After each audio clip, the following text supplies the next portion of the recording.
Welcome, ladies and gentlemen, to AEW Dynamite January 1st, 2020 review. This was a fantastic, entertaining show overall to kickstart the year. I think it was pretty darn good. It was fun. It went by quick.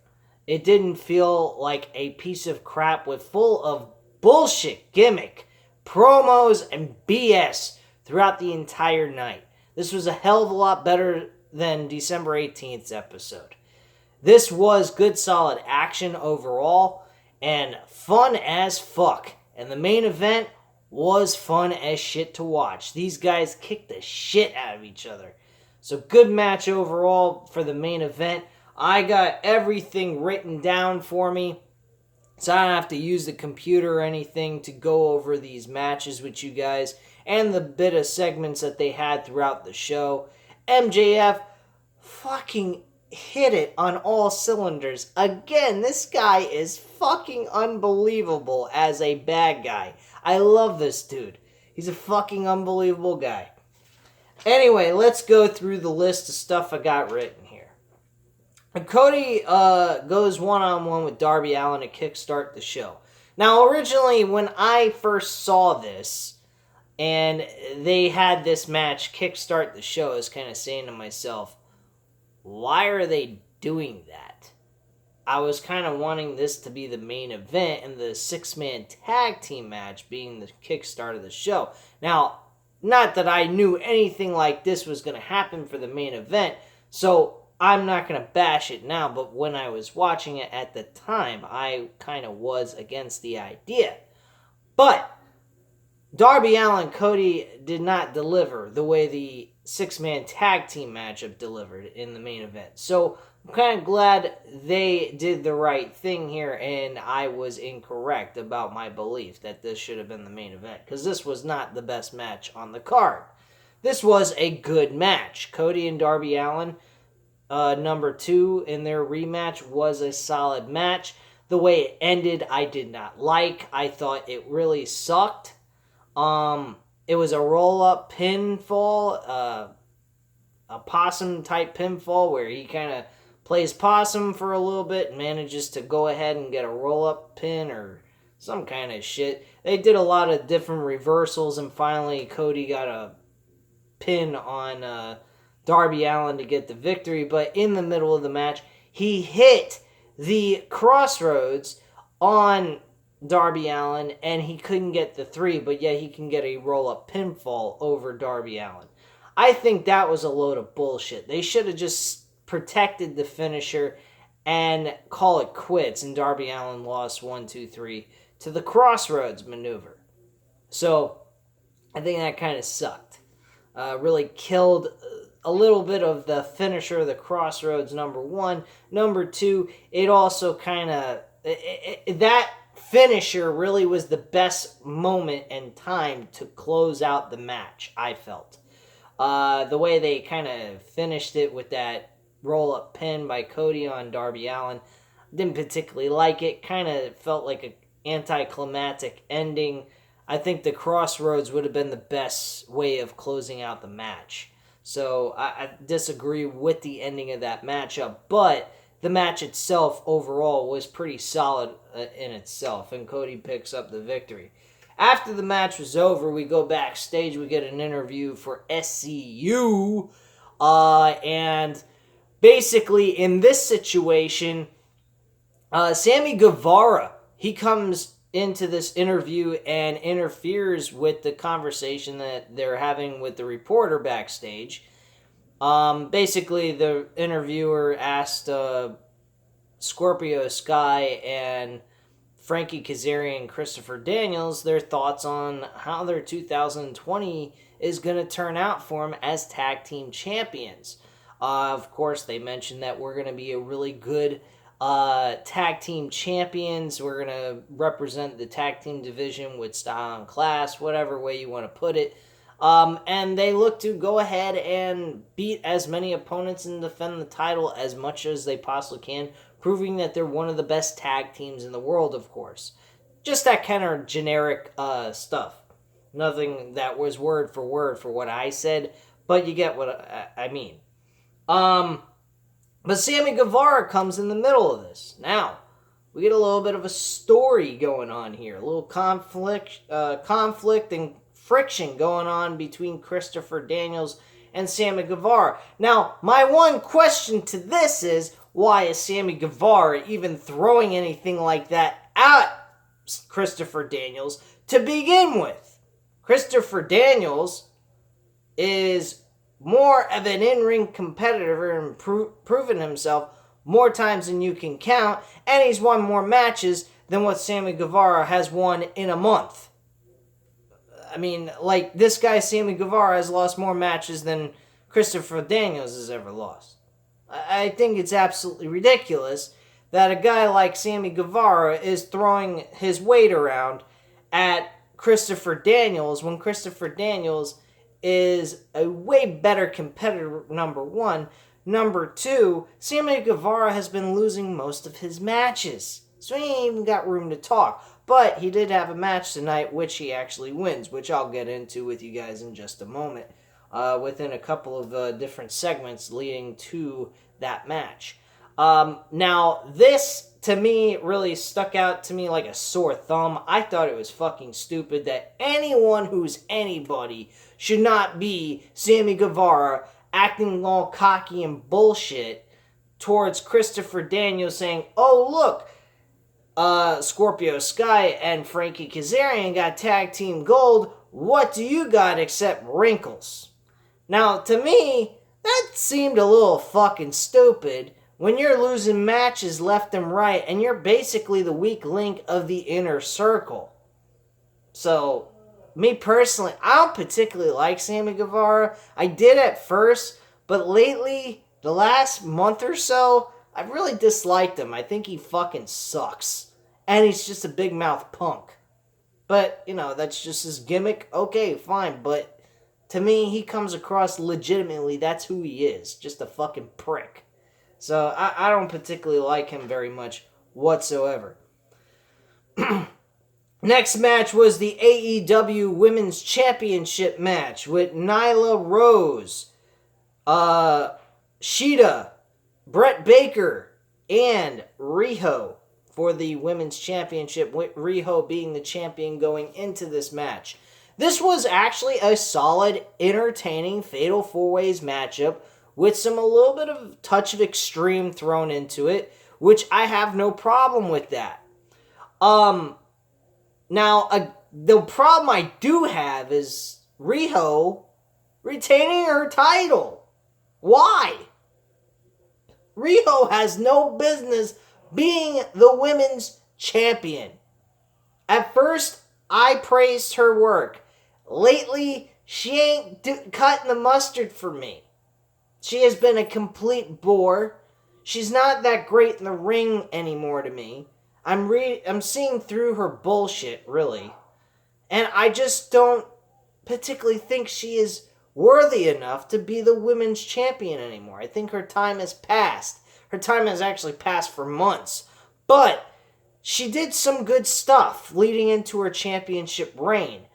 But now, at this point, she doesn't need to be champion anymore. She needs to go back to the drawing board and recalculate her win. Not recalculate. What am I fucking saying? Bad terminology here. She needs to go back and start winning some matches and get these matches to be more entertaining before they ever put the belt back on her, because she is not well deserving of being champion right now. That's just how I feel about it. But her match with everyone involved, great match. Very entertaining, fun stuff. I had no issues with this matchup whatsoever. It was nothing near what, if you had the 4 horsewomen perform against each other in a fatal 4-way, that match would blow this fucking match away in the water. I mean, it would just fucking kill it.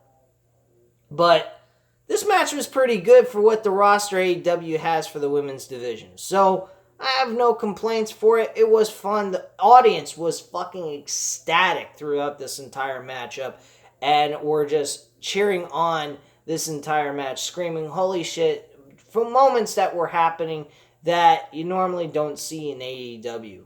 So I thought that was pretty fucking awesome shit. They really got this crowd going like crazy.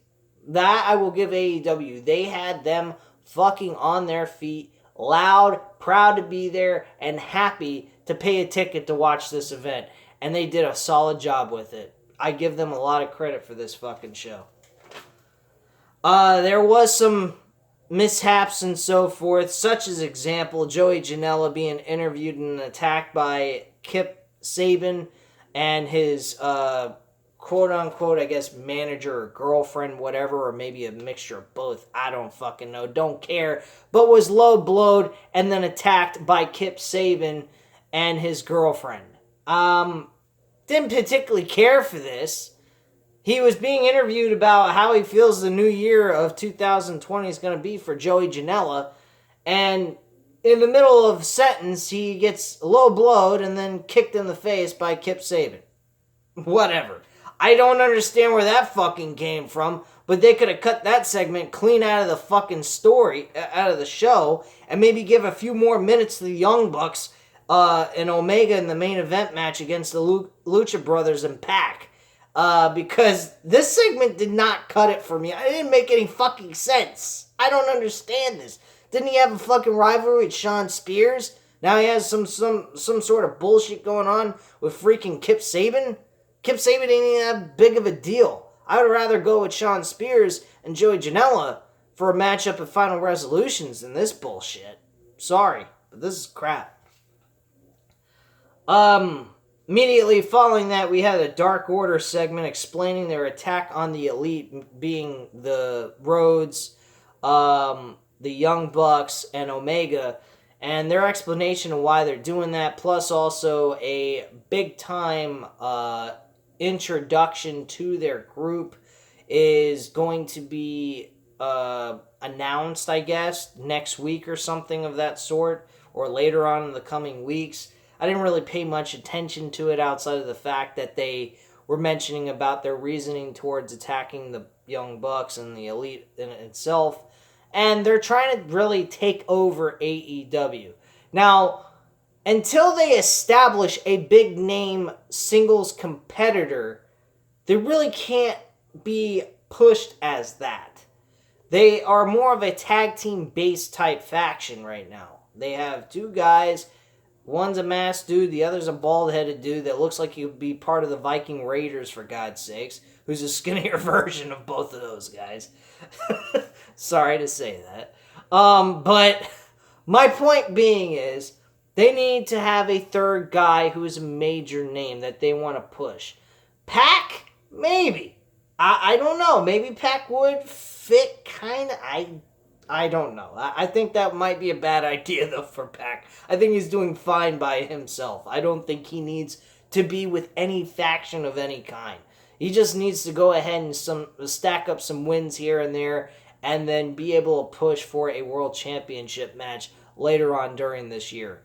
I think he needs to go one-on-one with Jon Moxley, or go one-on-one with Kenny Omega. That's how I feel about that situation.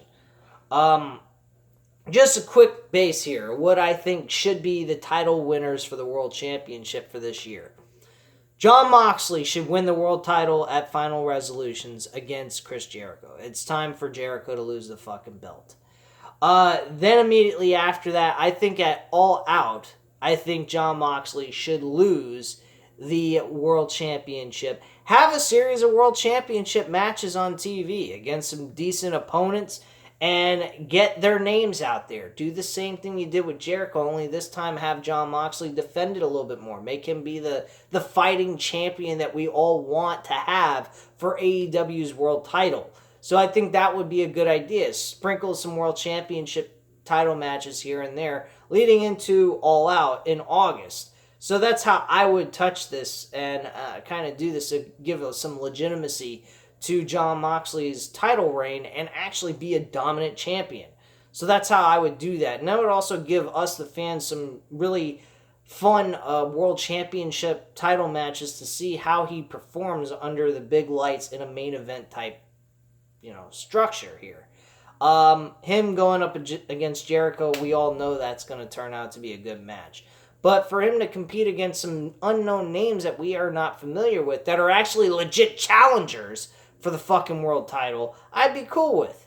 So, that's just me. Let me know what you guys think. And also, I forgot to mention Kenny Omega winning the world championship from Jon Moxley at All Out, and then eventually leading into the next challenger and the next champion being Pac, being the guy to take the title off of Kenny Omega at that point.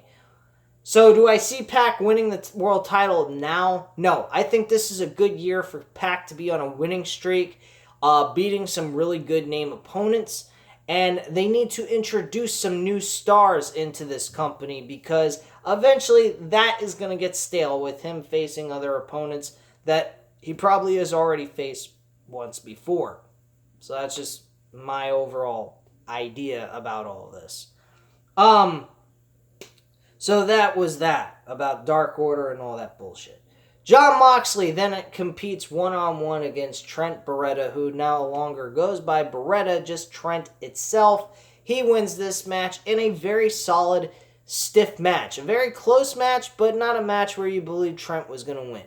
But they put him in a good fashion. They made him have some offense on Jon Moxley. So he looked pretty good in the matchup itself, even though he lost. So I think that was a good thing for them to do, but at the same time, I think they could have gone ahead and made this match shorter and make Jon Moxley a little bit more dominant than he was in this matchup. Not to mention, give, again, more time to the Young Bucks, Omega, the Lucha Brothers, and Pac.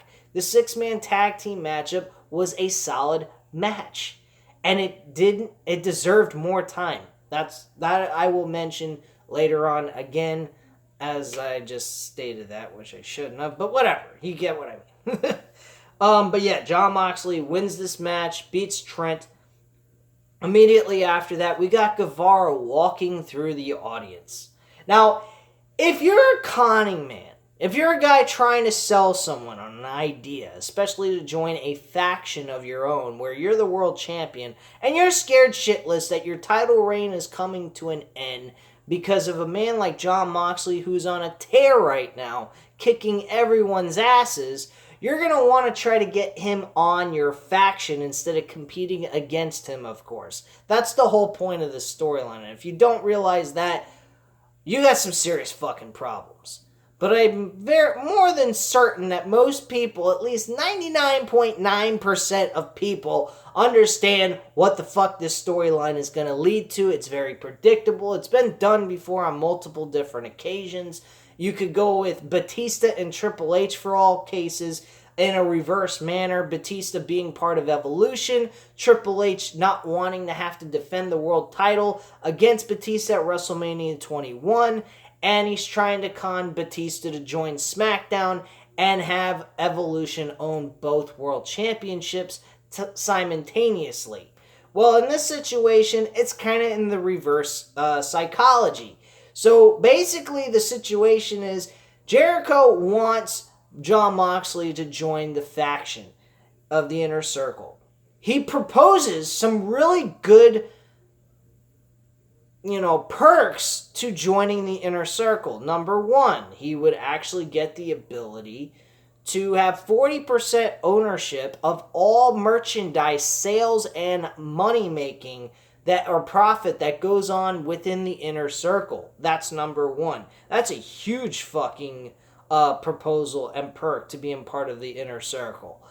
Two, which my best friend Matthew mentioned in his text message to me. I thought it was fucking hilarious. Matt, if you end up watching this video, I am throwing this out to you. I am doing a shout out to you, man. It was a fucking funny comment you left on the text message.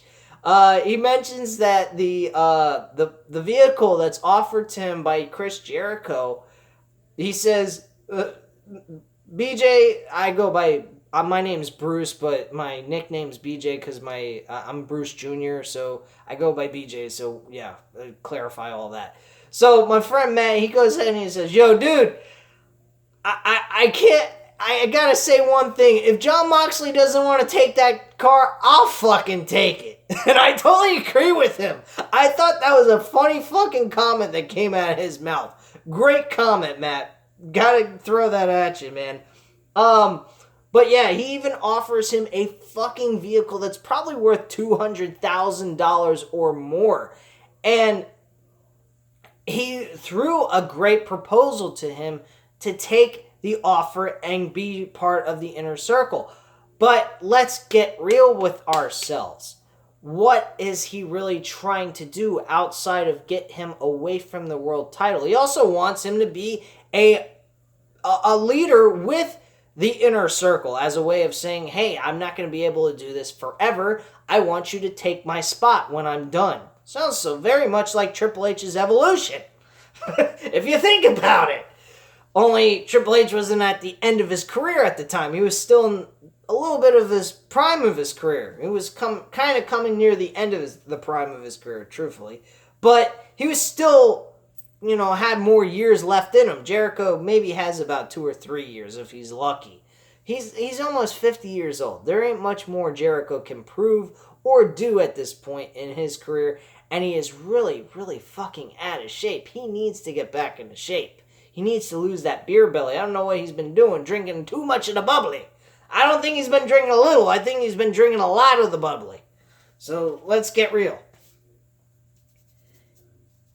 So that was basically the point of that segment. Now, Sammy Guevara got involved. I think it would be fucking great if Jon Moxley threw another stipulation at Chris Jericho and stated, the only way I'd ever join your fucking faction, buddy, is if you got rid of that fucking dipshit, Sammy Guevara. I think that would be fucking great if they threw that out there. Because he is fucking annoying. I don't know how anybody could ever want to work with that guy. I'd want to bash his fucking brains in. He's an annoying fucking dick. So, speaking of that annoying fucking dick, and he actually does come out and really kind of antagonizes Jon Moxley, which doesn't help them con Jon Moxley in joining the inner circle, may I add. That's why I threw that comment out there. Because he was making comments going, oh, I know why you really like coming down in a crowd, and instead of coming down the entranceway, you get free food, free drinks, and he's taking people's food and drinks, and I'm just like, what the fuck? This is such bullshit. This guy is a fucking dickhead. How the fuck can you ever convince me that you can even connive Jon Moxley into joining the fucking inner circle? It ain't even fucking possible. I'm sorry. So Dustin Rhodes went up against Sammy Guevara in an okay match, I guess. The ending really sucked. I didn't like the ending. Hager got involved. Jake Hager got involved in this match and fucked over fucking Dustin Rhodes, and that was that. And Guevara got a pinfall from a low fucking blow. That's what the ending of that match was. A low fucking blow. Get out of here. That was fucking bullshit. Anyway. I don't understand that, but whatever. The match was good, I will say that, but would I go back and watch it? I would skip that match within this episode. This match was shit. With the ending, it was shit. I'm sorry. If you have a different opinion, like I said, I have no problem with people's difference of opinions towards my show. If you have a different opinion about what I have to say, by all means, fucking say it to me. This is what we're about, people. We're about sharing our opinions, debating stuff. I'm cool with that shit. You don't have to be a fucking dick about it. But if you say, hey, I don't like this, have a fucking point to why you don't like it. Explain yourself. Elaborate on what you're talking about. But if you don't, then I'm not going to really respond to your shit. Not that I have that many comments. I'm just throwing that out there for any other people that are interested in commenting on these videos. Just saying. But anyway, we had a segment where a private party was interviewed, and then Hangman Page shows up and crashes their little private party. Now, I think private parties should stay away from trying to be like the Street Profits. I mean, they really are coming across like the fucking Street Profits way too much. The only thing they're missing is we want the smoke, instead they want the drink. You know? So, I mean, they really kind of seem a little bit like the Street Profits, just not overkill like the Street Profits does on Monday Night Raw. But they do have a small touch of the Street Profits. I'm just throwing that out there at you guys. Tell me what you guys think of that one too. But Hangman Page interferes with this segment. He jumps into their bar. He's wearing like a nice little buttoned up Hawaiian shirt type thing going on there. He looked like he was on a vacation to the Bahamas or some shit. He's in their bar and he's drinking their fucking $12 drinks. I don't know who in their fucking right mind would spend $12 unless they were a millionaire, and it had to be the fucking best drink they ever had, and they had to be fucking drunk after one whole glass, a shot glass or whatever. That's the only way I could see myself spending $12 on a fucking drink like that. But anyway, he's going ahead and he's drinking their alcohol, and you say, hey, what are you doing? And he says, I'm drinking your fucking... basically having a very dick-like mentality. As if after the holidays, he had some sort of transformation or some UFO abducted him and, they changed his personality somehow. Like, he has literally completely changed himself in a Hawaiian t-shirt, fucking nice pair of pants. He don't look like a cowboy anymore. The next thing they're going to do is they're going to shave his fucking face and make him clean shave and make his hair into a bow tie or some shit. How the fuck should I know?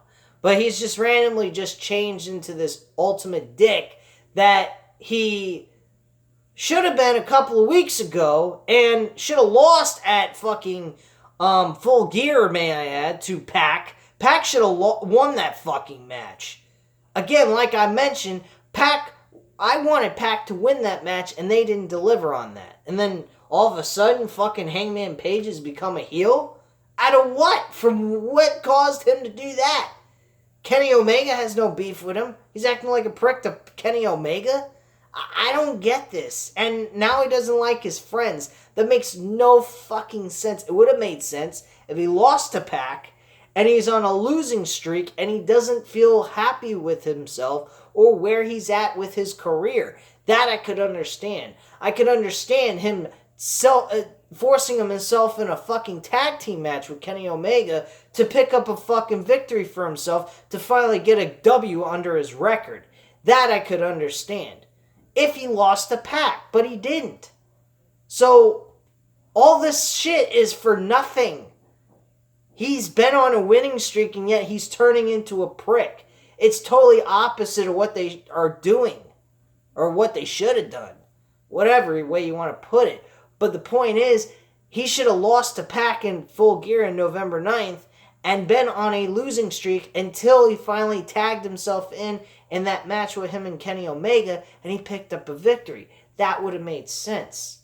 But nothing what they're doing right now makes any sense because of what they did 2 months ago. There you go. I don't get it, and it makes no sense to me. Now, if they would have, kind of restarted the whole idea of him losing and getting him back on a losing streak and then turning him like this, that would make sense. They missed their opportunity. They could have restarted the whole idea again and do that. But they're not. They're just like, he's just ultimately just turned into a dick no matter what. I don't get it. It makes no sense to me. But we get to the real fun shit. Stuff that has never happened and makes sense. It really does make sense. MJF has a promo. Shoots on the fact that he answers Cody Rhodes' request to face him one-on-one at Final Resolutions. First stipulation he throws at Cody is, you can't touch me, you can't lay a finger on me in any way, shape, or form, or you don't get your match ever. Not even at Full Resolutions, you don't ever get a rematch. You never get a match with me, ever. Period. That's number one. Stipulation number two, He says the only way you can get a shot at me is you have to win a steel cage match against my bodyguard or my man muscle, my war machine guy, whatever fucking terminology he used for Wardlow. He said you have to face Wardlow in a steel cage match on a Dynamite episode. I am cool with that shit. That is fucking awesome idea. Free TV, steel cage match, him and Wardlow having his debut match against Cody. Now, granted, match is going to end up being a loss for Wardlow, but still, you're going to get to see Wardlow in a competitive matchup in a very awesome match. A steel cage, which hasn't been done in AEW at all. So that should be very exciting to see how that match turns out. And that better be the fucking main event of an AEW Dynamite episode, because if it ain't, that's fucking stupid. So that's stipulation number 2. And stipulation number 3, he has to take 10 lashes on the back, and he has to be on his hands and knees while he takes a belt and smacks him 10 times across the back. That's some pretty stiff stipulations just to get one fucking match against a guy who stiffed you out of a world title match. You have to take a beating. You also have to take a beating from Wardlow and get past him to face MJF at the pay-per-view of Final Resolutions. So whatever. Is it I think it's AEW Resolutions. Yeah, it's AEW Resolutions. I'm thinking of TNA shit. No, AEW Resolutions. I'm sorry.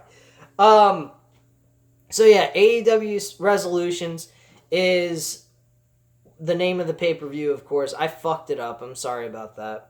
But MJF is requesting those 3 stipulations. Not being touched in any way, shape, or form, a match with Wardlow in a steel cage match, and 10 lashings from a belt.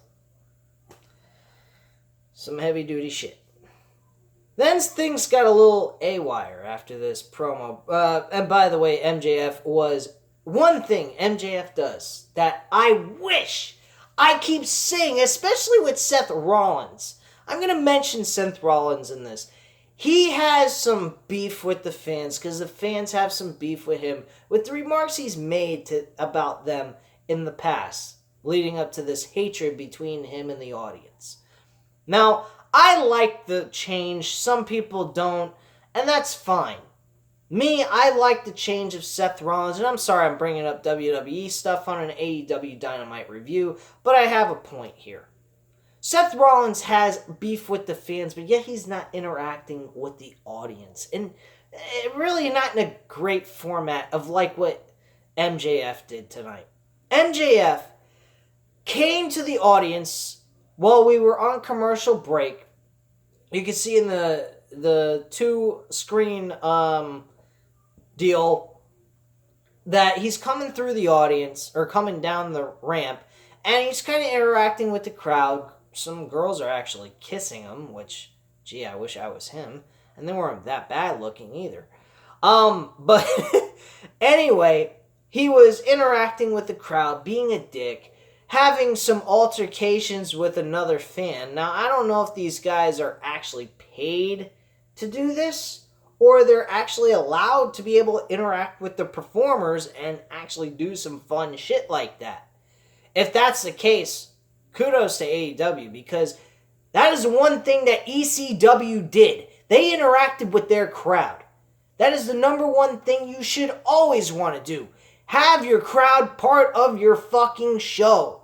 That is what they are there for. You want to make their money mean something? Make them part of the show, as if they were part of as if they were in the show, not just spectators watching it. I think that is a key element to professional wrestling, where the fans are part of the show as well as them being the spectators watching the show unravel in front of them. So that is something that is very, very fucking important, and that does not exist anymore in professional wrestling in most wrestling companies. And I think that's bullshit. But yeah, MJF, solid work by him, man. He interacted with the crowd even in his promo with delivering these stipulations I forgot to mention. He mentioned one thing that I thought was absolutely fucking funny. He said, you guys have your head so far up your ass, you can't even see shit clear. That was funny. I liked it. I thought that was very good. Good shit by MJF. And again, I love MJF. I know that there's a subscriber on my channel that doesn't like MJF. I don't know if it's Michael or somebody else that left a comment a while ago.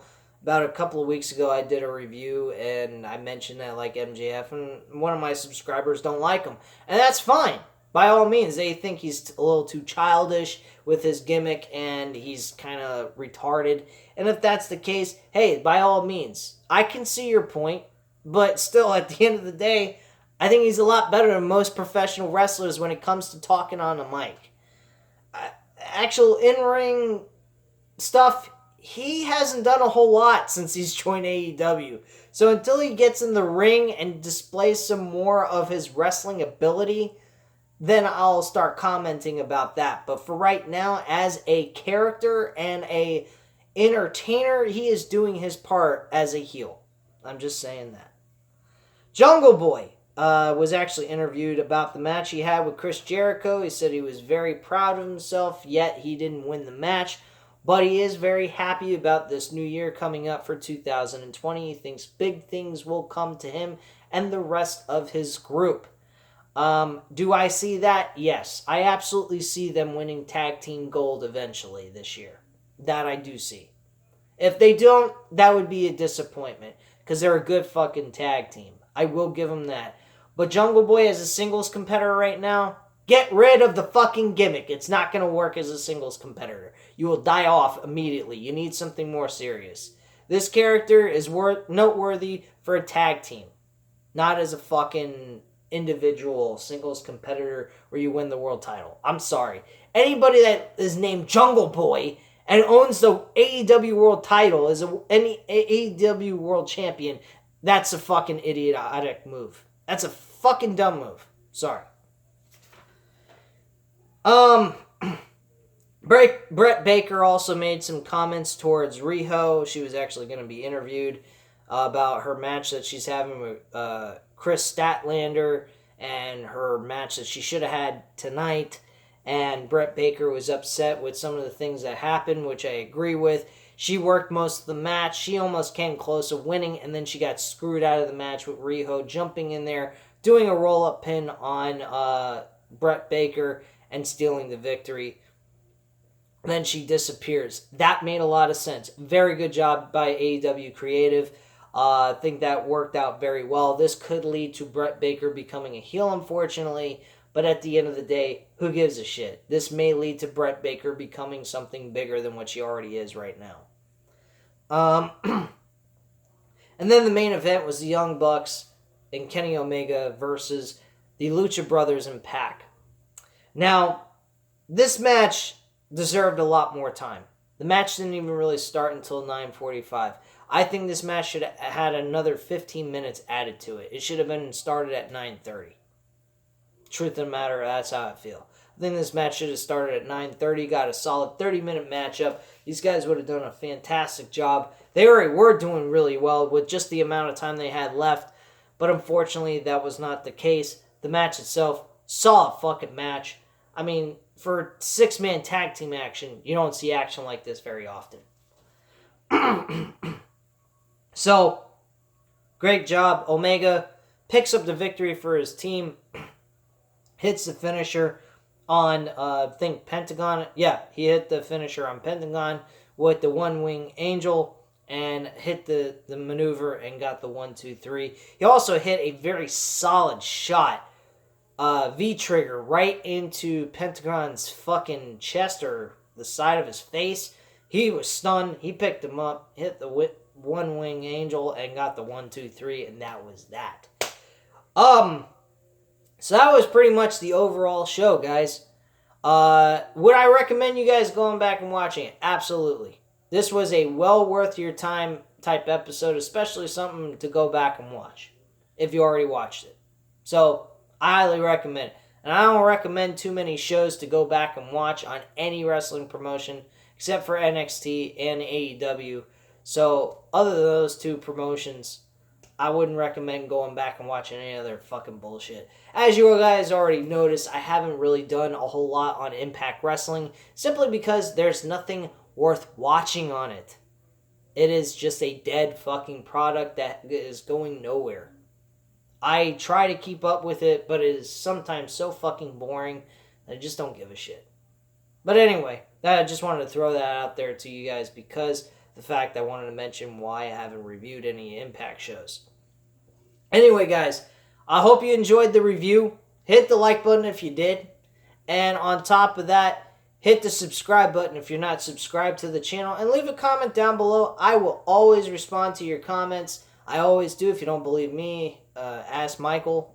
You could go on my other videos. He's responded on some of my videos, and he enjoys it. I hope you guys do as well. And I appreciate all of you who have subscribed to the channel. And watch and pay attention to what I have to say on these episodes and these reviews. And I hope you guys have a great year, by the way. I did forget to mention to you guys Happy New Year from my last video earlier today.